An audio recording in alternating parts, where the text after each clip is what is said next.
To you, Mr. Chair. Thank you, Mr. Winfour, for your closing remarks. Now the floor is for the head of delegation of China for a few minutes on closing remarks as well. Thank you, Chair. Distinguished members of the committee, ladies and gentlemen. In the past 2 days, the Chinese delegation carried out constructive dialogue with members of the committee in an open and candid manner. We tried our best to present in a comprehensive and in-depth way the progress made in promoting and protecting economic, social and cultural rights by the central government, as well as by the governments of the Hong Kong and Macau SARs since China's last programımızga bir qitim qatnaşqanlar üçün təşəkkür bildirmən. Həmənlər məlum, tünü gündən buyan Birləşmiş Dövlətlər Təşkilatı İqtisad, İctimai və Mədəniyyət Komitəsininki 73-cü qıtımlıq yığını Şveysariyanınki Ceneva şəhərində ilib bulubatıdı. Bugün dünyanın hər qaysı joylarından gələn yüzlərcə Uyğur qərindaşlarımız Ceneva şəhərində ilib bulubatqan Xitayınınki Birləşmiş Dövlətlər Təşkilatı'nın özü imza qoyğan ictimai, iqtisadi və mədəniyyət haqqlarını qoğdaş əhdnaməsini qandaq uyğunlaşdırğanlığı haqqındakı yığın bulubatqan sarayınınki aldıda caranlıq şüarlarını to'lab ovozini chiqarmagan xalqimizningki Xitay hökumətininki Birləşmiş Dövlətlər Təşkilatı'da elib biriyotqan səpsət diplomatik oyunlarına vaqtida cavab qaytarıb xalqaro cəmiyyətlərin cümlədən şu diplomatik sorunğa cəm bolğan dünyanın hər qaysı dövlətlərindəki diplomatlarına xalqımızın avazını anlatıp Xitayınınki Uyğur xalqınınki mədəniyyət haqq hüquqlarını qandaq dəfsəndə qılğanlığını diqqət çağırışığa tirishdi. Bugün yig'in bugun ikkinchi kuniga, ya'ni xatolashmasam oxirgi kuniga qadam qo'ydi. Men bu yig'inni bugun boshlangandan beri bevosita taqtish orqali ko'rib kelyapman va bu yerdagi bugungi kundagi muhim mazmunlarni qarindoshlarim bilan o'rtoqlashishni to'g'ri topdim. Bu yig'in navbatda oxirgi jamoatchilik ochiq suhbat bosqichida ketyapmoqda. Ekranimizga ko'rib atgandek yig'in mush daqiqalarda naq maydondan ilib berilyapti. Bu qitimliq yig'inda asosliq masalalarning birisi Uyg'ur masalasiga qaratildi. Yig'in jarayonida Xitoy hukumatininki shu Uyg'urlarni o'z ichiga olgan boshqa xalqlarninki madaniyat huquqlarini qo'g'dayotimiz degan bir paytda Xitoy hukumatininki 10 minglardan ortiq masjidlarni chiqib tashlaganligini qandaq izohlaydiganlik to'g'risida komitet jiddiy savollarni so'rdi. Uningdan boshqa Xitoy hukumatininki jumladan diniy erkinliklarni qandaq cheklayotganligi, diniy qadr-qimmatlarni qandaq dafsanda qilayotganligi, shuningdek muqaddas kitobimiz Qur'oni Karim va shundaqla boshqa diniy kitoblarni saqlagan Uyg'urlarga o'zininki diniy qimmatlarini yashagan kiyim-kechaklar orqali, yurish-turishlari orqali qilayotgan qarindoshlarimizga naqadar zo'rluq sumullarni salayotganligi, hattoki bolalarninki ismlarini o'zgartirishga majbur qilgan qilmishlari va shundaqla dafna, tug'ut va to'y marosimlariga o'xshash ijtimoiy va diniy madaniyatning muhim bir qismi bo'lgan qilmishlarda Xitoy hukumatininki Uyg'ur xalqi va shundaqla Tibetlarga o'xshash xalqlarninki haq madaniyat ijtimoiy haq huquqlarini qandaq dafsanda qilayotganligiga qandaq tushuncha berdiganligini Xitoy hukumatidan so'rgan bo'ldi. Bu yerdagi bir qancha diplomatlar va shundaqla Birleşmiş Dövlətlər Təşkilatı'nınki iqtisodiy, ijtimoiy va madaniyat komitetininki a'zolari shundaq jiddiy savollar bilan Xitoy hukumatini oldiga tashladi. Onundan başqa yana bu ijtimoiy iqtisod va madaniyat komitetininki boshlig'i va bu komitetiningki bosh dokladchisi Xitoy hukumatidan atalmış tarbiyalash lageri to'g'riliq savollarni so'radi. Ya'ni Xitoy hukumati 2017 yildan boshlab atalmış shundoq tarbiyalash lageri siyosati ostida millionlagan Uyg'ur va boshqa Turkiya xalqlarini jazo lageriga so'lganligi ve bularni atalmış terbiyelashga ehtiyojli kishilar sifatida maydonga terbiyelashga ehtiyojli sifatida ko'rsatayotganligini, lekin bu masalada xalqaro jamiyatdagi tekshirish talablari bo'lgan vaqtda buni qat'iy rad qilganligini va bugungacha bu atalmış terbiyelash lagerlariga Birleşken Devletler Teşkilatı'nı öz içine algan xalqarалық neutral bir taraf o'rinlarniki tekshirishiga ruxsat qilmayotganligini, buni Xitoy hukumatiniki qandoq tushuncha berganligini so'g'an bo'ldi. Undan boshqa yana Fransiya vakillaridan Uyg'urlarniki shu Xitoy hukumatining Uyg'urlarniki qabristonliklari va boshqa diniy va madaniy obidlarini qandoq depsende qilganliklarini, qabristonlikni 1000 yildan ortiq tarixga ega Uyg'urlarningki qabristonliklarini bosh qo'ymay, uni chiqib tashlab, Uyg'urlarningki madaniyat obidlarini qandoq yo'qotayotganligini, buningga qandoq javob berganligini buni so'g'an bo'ldi. Undan boshqa yana boshqa komiteta a'zolari shu Xitoy hukumatiningki qonunsiz Xitoy hukumatiningki shu onda başka komite a'zolari Xitoy hukumatiniki shu tug'ut cheklash siyosati orqali Uyg'urlarga qandoq irqiy yo'qotish siyosatini ilib berayotganligini, nopos cheklash siyosati orqali hammalarga ma'lum doktor Adrian Zanisniki reportida ko'rsatish bo'lganda 2035-yilga qadar 4 millionga yaqin Uyg'ur farzandlariningki oz tug'ilganligini, ya'ni buningki ya'ni kelgusida yuzlangan bir qirg'inchilikning alomati ekanligi to'g'riliq hammamizdan keldim buni bu masalani yaxshi dunyo jamoatchiligida bugungi shu nimada yig'inda jiddiy tema sifatida o'tib qo'yildi va undan boshqa Xitoy hukumatidan osonliq millatlarningki tilini ve başka medeniyet hak huquqlarini qo'g'dash uchun qandoq amaliy tadbir qo'llanayotganligi to'g'riliq jiq savollar so'ralgan bo'ldi. Ya'ni bu yig'inninki ikkinchi qismida men ko'rib tushungan doira ichida Uyg'ur masalasi nuqtaliq bir temalarningki birisiga aylandi. Bu jarayonda o'zininki bir tutuş yani yıllardan beri mana muştaq Birleşken Devletler Teşkilatı'nınki mühim siyasi ve diplomatik sahalarda izchil ilib berayotgan taktikasini qo'llanib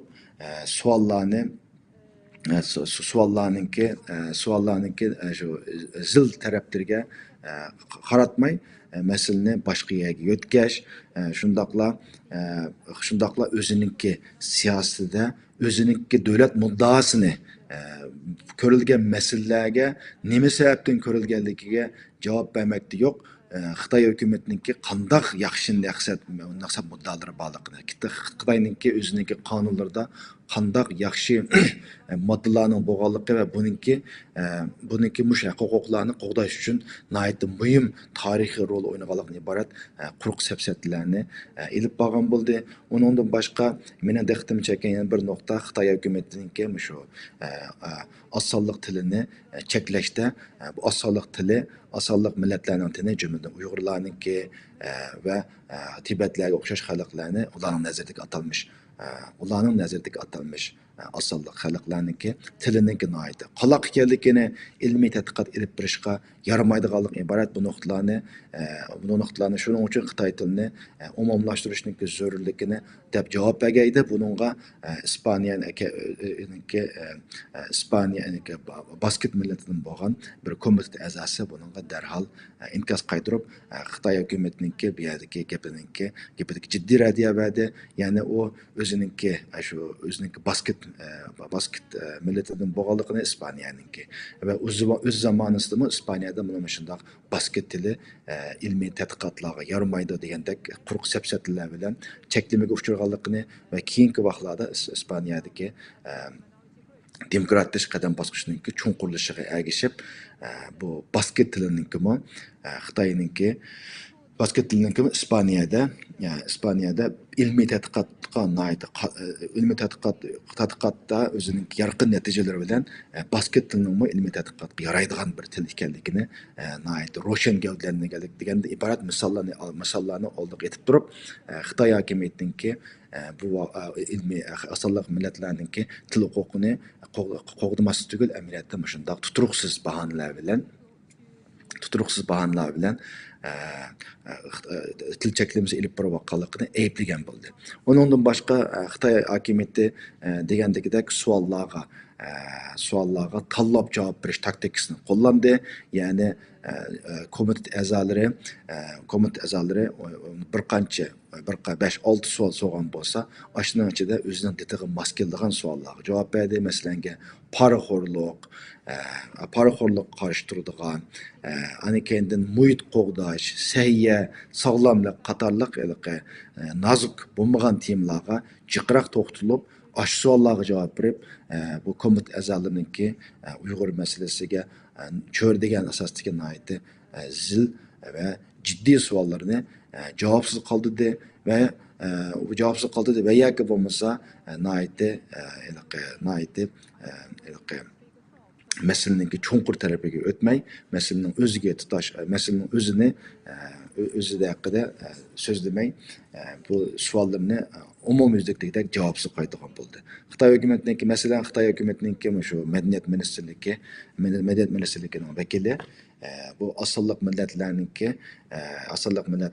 madaniyatini qandoq yaxshi qo'g'dayotganligi Xitoy hukumatininki ularga nurg'unlagan pul fonda ajratganligini, asonliq millatlarninki madaniyatini taraqqiy qildirish uchun, ya'ni asosli qilgan ishlarininki g'ol natijalarining birisida asonliq millatlar tilidagi naqshi usullarninki qandoq yaxshi taraqqiy qildirilganligi, teatrlarninki qandoq yaxshi taraqqiy qildirayotganligidan iborat bu narsalarni Xitoy hukumatininki asonliq millatlarning madaniyatiga ko'ngil bo'lgan va uni taraqqiy qildigan degan noktalardaki ispat sübütte o'ttirib tashlagan bo'ldi va undan boshqa bu UNESCO, ya'ni Birleşmiş Milletler Teşkilatı'nınki qadimiy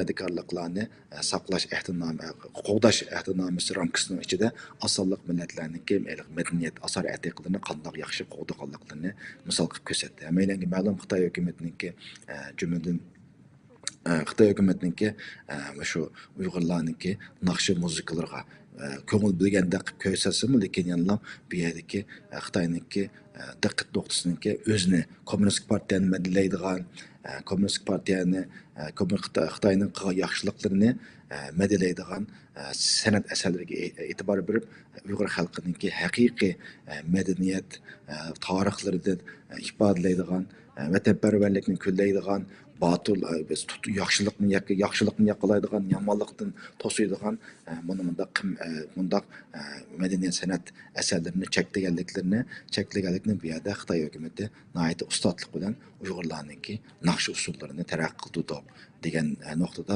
misol keltirish orqali o'zining siyosatini bu yerda maqtagan bo'ldi. Undan boshqa bu majburiy emgak masalasini Xitoy hukumati Uyg'urlar qarta yurgizgan qul emgak siyosatini Xitoy hukumati buni asonliq millatlarninki nomrodlikni tugutish tirishchanligininki muhim bir qismi ekanligini, majburiy emgakning tamoman mavjud emas ekanligini, o'zininki u yerdagi GDP, ya'ni milliy daromadninki qandoq kuchayganligi, qancha odamning ishga o'rlashganligi degandagidek masalaning yuzaki qismiga qaratib bu yerdeki atalmış iş qo'llashyotgan Uyg'urlarningki qandaq bir shart-sharoit ostida ish qo'llashyootganligi, ularning irodasiga moskamayotamdi, uning ichida o zavodlarning ichida qandaq bir sharoitlarda ishlayotidi, qandaq bir foydaga nafga erishyotidi, u to'g'riliq so'ralgan zil savollarni javobsiz qoldigan bo'ldi. Mening diqqatim taqan bir nuqtaning birisi shu komitə a'zolariniki, jumladan shu komitəninki baş reportçisi, shu Xitoy hökumətininki shu jazo lageri tursun, hatta shu zavodlarni shu Xitoy shu Uyg'urlarga parovolik yaratyapmiz, ish o'rni bilan ta'minlayapmiz, Uyg'urlarningki namoratligini tugutish uchun vəs qo'shyapmiz deyotgan shu zavodlarni bir taraf o'rinlarniki tekshirishni qabul qilishni rad qilayotganligini, buni qanday tushuntirganligini Xitoydan jiddiy so'rgan bo'ldi.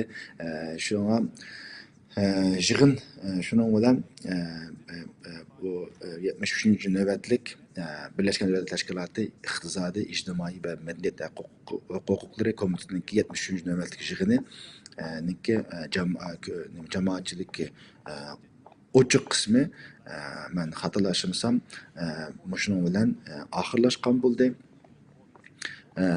Degandagidek bu ixtilmiq yig'inda men bu yig'inni jiroqdan kuzatuvchi bo'lish sifatim bilan hech qilgan nuqtalarim bizningki Uyg'ur masalasi Birleşmiş Milletler Teşkilatı'nınki mana shundoq jiddiy yig'inlarda eng asosli so'z temalarininki birisi bo'lib o'tirib qo'yilyotidi. Tunugunkiga o'xshash dunyoninki har qaysi taraflaridan kelgan shu yo'lning uzoqligiga yo'l chiqimlarniki qandaq o'ri bo'lishiga qaramasdan tunugunkidek muhim paytlarda, simbol xarakterlik muhim paytlarda shu yerga yetib kelib, Xitoyninki shunchalar jiq ministerliklardan shu Xitoyninki ko'plagan ministerliklardan tashkillanib kelgan shunchalar ko'p Xitoy vakillarining oldida o'zininki jarangliq shuarlari bilan vatanimizdagi shu jazo lagerida ovozini chiqarmayotgan aziz xalqimizningki ovozi bo'lib, o'zining Xitoyninki Uyg'ur xalqiga qilayotgan zulmlarini anglatganligi nihoyatda muhim jiddiy rol o'ynadi. Mishadagi shu yig'in bo'layotgan yerdagi Xitoy amaldorlarini o'z ichiga olgan yig'in qatnashuvchilarniki bu yig'in maydonininki sirtida uzun bo'lmagan yerda jarangliq shuar to'lagan qarindoshlarimizningki ovozini anglaganligi aniq. Ham buningki muhim bir turtkisi sifatida bugunmi bu yig'inda Uyg'ur masalasiningki nihoyatda muhim bir tema sifatida o'tirib qo'yilganliklarini shohid bo'ldik. Bu yig'in oxirlashgandan keyin xatolashmasam bu komitet maxsus Xitoy hukumatiga o'zi kuzatgan, o'zi kamchil deb his qilgan nuqtalarda bir qancha muhim siyosat va tuzish tadbirlarini, tuzish takliflarini berdi va Xitoy hukumatiniki keyingi qitim tekshirish kapog'icha shu nuqtalarni ijro qilishni talab qildi va uni ko'zlab turdi. Shuning uchun bizningki yillardan buyon xalqaro ilib borayotgan har qaysi dunyo qurultiyi va shundoqla boshqa vatanning sirtida faoliyat qilayotgan barcha tashkilotlarningki kuchab ve ünümlük elip borayotgan teşviqat ve dava xizmatlarimizningki neticesinde bugünkü kunlikda Uyg'ur meselesi mana shundoq muhim xalqaroliq suhbat, xalqaroliq so'rovlarda datalash qilingan muhim masala o'tirg'i keldi. Hammalarniki shu nuqtaga kuch chiqargan bütün qarindoshlarimizningki, tashkilotlarningki ve şundaqla mana bugünkidek bizning ekranimizning oldida o'tirib shu faoliyatlarningki natijasini va taraqqiyotni yaqindan kuzatib kelayotgan qarindoshlarimizning hammasiga Alloh rozi bo'lsin. Sizlarga Germaniya poytaxti Berlindan cho'nqur salom. Qurultay televiziyasininki keyingi qitimliq programmalarda ko'rishga nisbat bo'lg'ay. Hammalarga Allohga omonat.